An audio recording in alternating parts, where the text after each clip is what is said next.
તો ભાવનગરના મહુવામાં પણ આ જ પ્રકારના દ્રશ્યો જોવા મળ્યા। અહીં પણ રામનવમીના પર્વ પર શ્રી રામની ભવ્ય શોભાયાત્રાનું આયોજન કરવામાં આવ્યું। હિન્દુ સંગઠન અને વેપારીઓ દ્વારા સંયુક્ત રીતે યોજાયેલ આ ભવ્ય શોભાયાત્રા શહેરના મુખ્ય માર્ગ પર ફરી હતી। અહીંના તમામ વિસ્તારોમાં કેસરિયા ઝંડા લગાવાયા હતા। બાળકોએ વિવિધ વેશભૂષા ધારણ કરી હતી તો રામના બેનર્સ સાથે બાળકોએ પણ હોશભેર આ શોભાયાત્રામાં ભાગ લીધો હતો। શોભાયાત્રામાં પોલીસનો ચુસ્ત બંદોબસ્ત પણ ખડકી દેવાયો હતો। આજે રામનવમીનો તહેવાર હિન્દુ સમાજ માટે ભવ્યથી ભવ્ય રીતે ઉજવાઈ રહ્યો છે।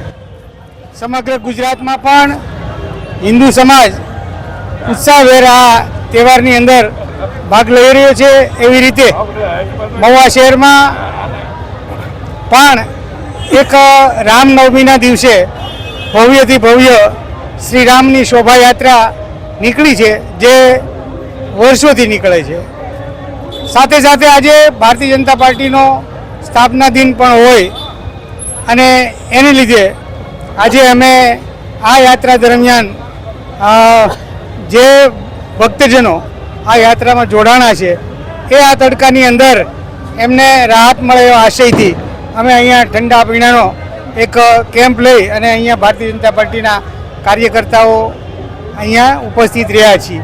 સમગ્ર દેશમાં આ રામનવમીનો તહેવાર ખૂબ ભાવભેર ખૂબ ઉત્સાહથી ઉજવાઈ રહ્યો છે।